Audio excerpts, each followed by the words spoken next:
नमस्कार दोस्तों, हमारी आज की इस कहानी का नाम है सबक। नेहा शादी के बाद अपने मायके आई थी। वो अपने मायके आकर अपने ससुराल के तौर तरीके अपने मायके वालों को सिखाने लगी। ऐसे में खासकर जब नेहा की भाभी सैतानी कोई खाना बनाती तो वो रसोई में जाकर सैताली की भाभी कहती, अरे भाभी, ये क्या सब्जी ऐसे बनाते हैं? क्या इतना कम तेल? और देखो मसाले भी कितने कम है। मेरे ससुराल में तो ऐसी सब्जी नहीं बनाते। मेरे ससुराल में ऐसा खाना बनता तो अगर आप एक बार खाएंगे तो उंगलियां ही चाटते रह जाएंगे। ठीक है ना नाना जी, फिर आप ही सब्जी बना दीजिए, मुझे और भी काम है, वह काम कर लेती हूँ। अब से नेहा नेहा का यह आम बात हो गया था। नेहा अपने मायके में 1 महीने के लिए रहने आई थी और 1 महीने में तो नेहा ने उनके नाक में दम कर लगा रखा दिया था, क्योंकि नेहा की शादी अमीर खानदान में की गई थी और नेहा का मायका बड़ा ही साधारण परिवार था। लेकिन भाभी चैताली अपने मायके को ससुराल में पूरी तरह से ढाल चुकी थी। जब अपने भाभी चैताली को सब्जी बनाने से हटाकर खुद को सब्जी बनाकर सबको टेबल का खाना परोसने लगी तो टेबल पर सब कहने लगे, अरे यह क्या सब्जी है, ऐसे क्यों बनी है? लौकी की सब्जी हमारे घर पे ऐसे थोड़ी ना बनती है। सभी बोलने लगे, हाँ देखो तो, इतना ज्यादा तेल मसाला और फिर भी फीकी फीकी, आज तो खाने का मूड ही खराब कर दिया। भाई बोला, इतने में माँ बोली, अरे नहीं, मूड क्यों खराब करना, रुको मैं अभी दूसरी सब्जी बना के ले आती हूँ। उसके माँ सभी को बोले। माँ को तो पता था कि उसकी बेटी कई साल बाद अपने अमीर ससुराल से जब मायके लौटी है तो अपने अमीर ससुराल के ठाठ मायके वालों को दिखाने लगेगी। आखिर बेटी का स्वभाव तो वो जानती थी। इसलिए जब वो रसोई में अपनी भाभी को हटाकर खुद सब्जी बनाने लगी थी, तब माँ बराबर में कुछ देख रही थी।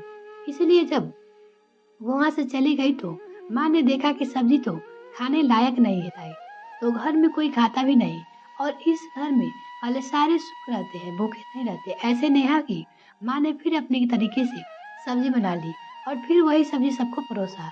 सबने आराम से स्वाद के साथ खाना खाया। उस समय नेहा वहाँ खड़ी खड़ी देखती रही और मन में सोचती, यह भी क्या बात हुई, आखिर बंदर थोड़ी न जानता है अदरक का स्वाद क्या होता है। फिर क्या था, नेहा ने अपने मायके रहते हुए 1 सप्ताह बीत जाता है। एक दिन जब नेहा की माँ खीर बनाती है तो नेहा अपनी माँ से कहती है, अरे माँ, खीर किसने बनाई है? क्यों भाई, मैंने ही बनाई है।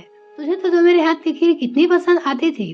पर माँ, वो तो पहले की बात थी, पर अब आज इस खीर में ना तो ड्राई फ्रूट दिख रहा है, और बाप रे, इतना मीठा खीर आप लोग कैसे खा लेते हो? मेरे ससुराल में तो खाए ड्राई फ्रूट से भरा हुआ खीर बनाते हैं और इतना मीठा तो नहीं होता। हम तो चीनी की जगह शुगर लाइट का इस्तेमाल करते हैं, और अगर मैं खीर को बना खाऊंगी तो मर ही जाऊंगी। सभी से बोलने लगे, अरे कल मोही बचपन से यही खीर खाते आई है, मरा मुड़ा गई थी क्या?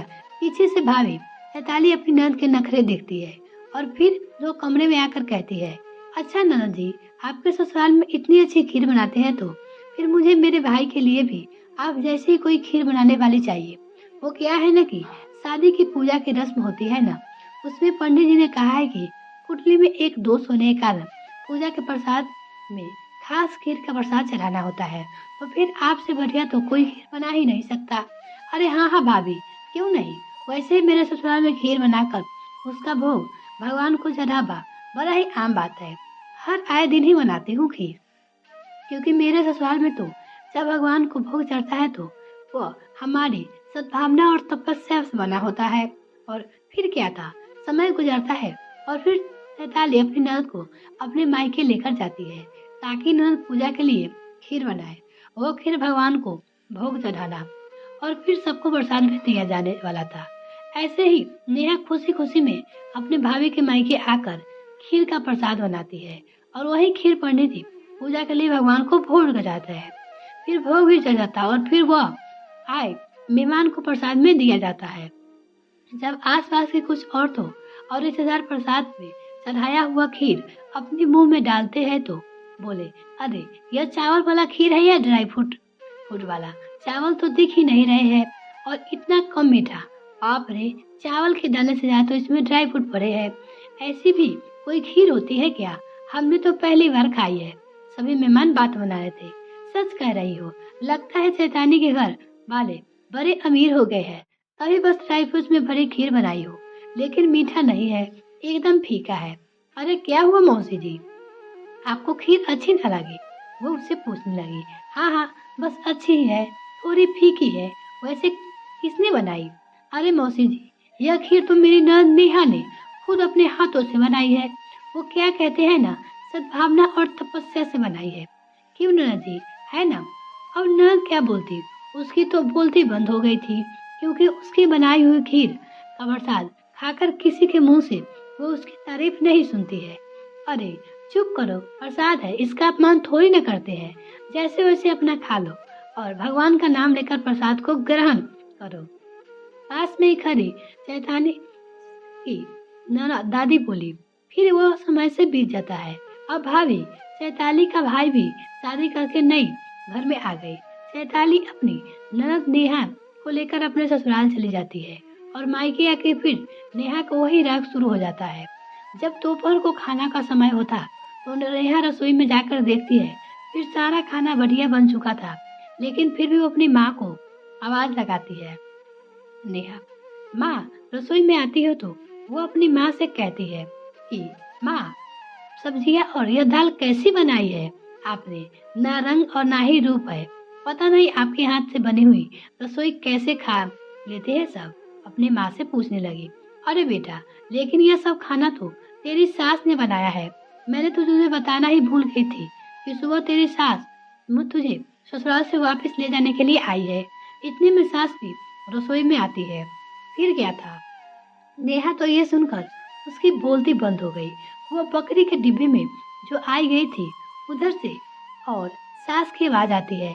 अरे क्या हुआ समधन जी, सब बाहर खाने के लिए साह देख रहे हैं, चलिए खाना खा लेते हैं। नेहा भी आ गई ना, बस मेरी बेटी को अपने ससुराल का खाना पीना इतना भा गया कि यहाँ जब से आई है तब से अपने ससुराल के खाने पीने की ही तारीफ किए जा रही है। उसकी माँ बोली। लेकिन एक बात कहूँ समधन जी, बुरा मत मानना, आपकी नेहा को तो खाना और रसोई का काम बिल्कुल नहीं आता। अगर कभी बनाती ही तो सब्जी में तेल मसाले ज्यादा डाल देती है, या फिर खीर बनाते समय ड्राई फ्रूट देर कर देती है। माना कि हम अमीर है, पैसे वाले हैं, लेकिन इसका मतलब यह नहीं कि खाने पीने में हम ज्यादा ज्यादा सामग्री का इस्तेमाल ही करेंगे। जैसा खाना होता है वैसा ही तो खाएंगे ना। उसकी समधी जी नेहा की मम्मी से बोली।